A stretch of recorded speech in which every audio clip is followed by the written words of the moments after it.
warm welcome for Qatar's ruler in Saudi Arabia last month. But tensions were already brewing when he arrived in the kingdom to attend US President Donald Trump's state visit. Just 3 weeks later, Sheikh Tamim bin Hamad Al Thani is cut off and isolated. Qatar's neighbors accuse it of sponsoring Daesh and other terrorist groups.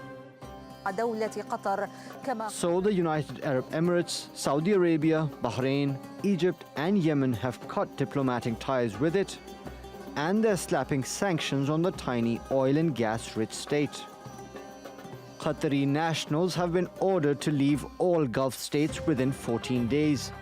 Etihad, Emirates, Fly Dubai and other regional carriers have cancelled all flights to the country, and they're closing airports, seaports and airspace to Qatar. The pariah status made investors dump Qatari stocks on Monday, taking the biggest toll on the market since the global financial crisis of 2009.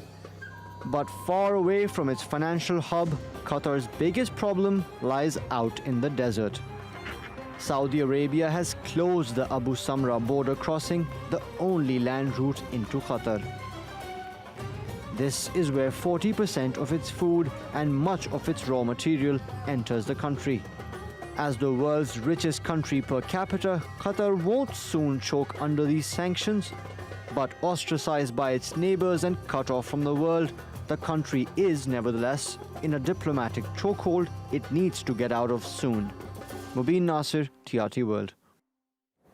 Well, we have Fabrizio Poli joining us now, the managing partner at Tyrus Wing, an aircraft trading company. We'll be talking about Qatar Airways with him.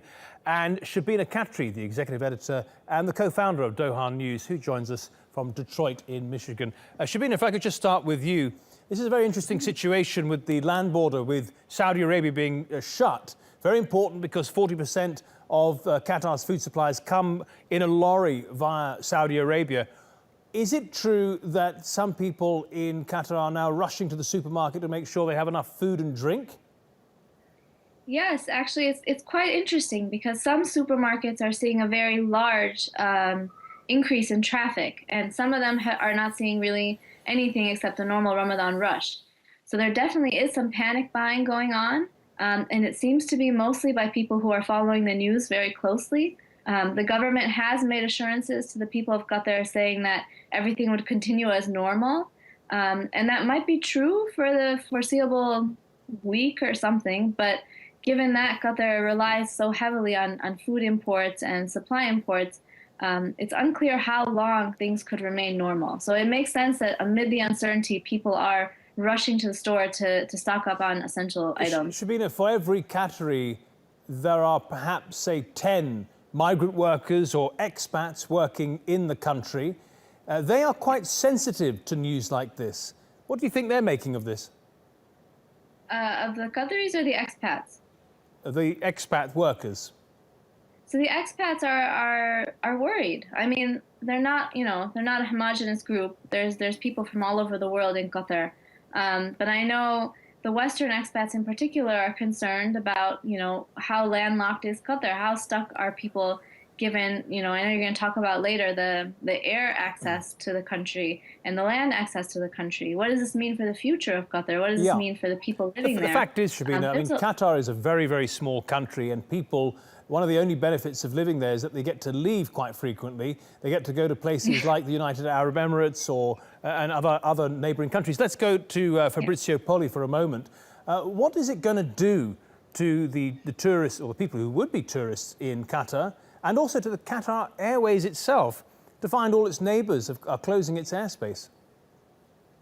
Well, Qatar Airways have most of their traffic is basically a lot of people traveling from Europe over to Australia, for example, and they jump on Qatar Airways because it offers a great service, a very good pricing and that, and they stop off in Doha for a few hours, and then people get accustomed to Doha. It's a bit, they kind of built themselves as an alternative to Dubai, so it's quite an important part of the Middle East. The fact that now Qatar Airways are going to have all these bans and that, this is going to hit their market because their traffic, as far as passengers is concerned, is going to go down, which is going to benefit Emirates and Etihad.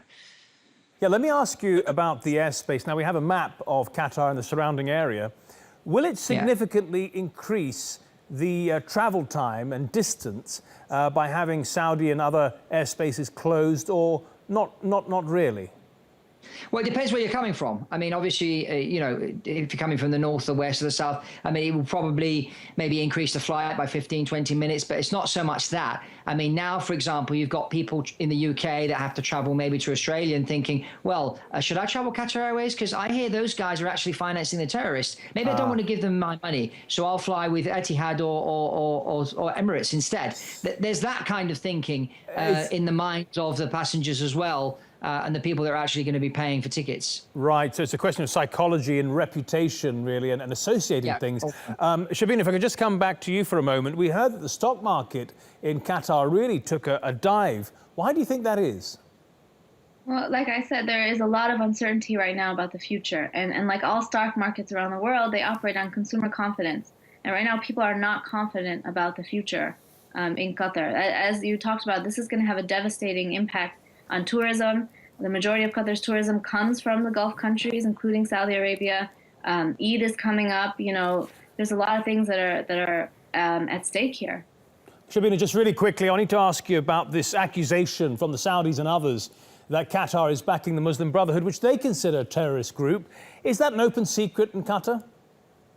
So Qatar officially says that it doesn't back the Muslim Brotherhood. And this stems back from like 2014, when the Gulf ambassadors pulled out of Qatar, the Saudi, Bahrain, and UAE ones.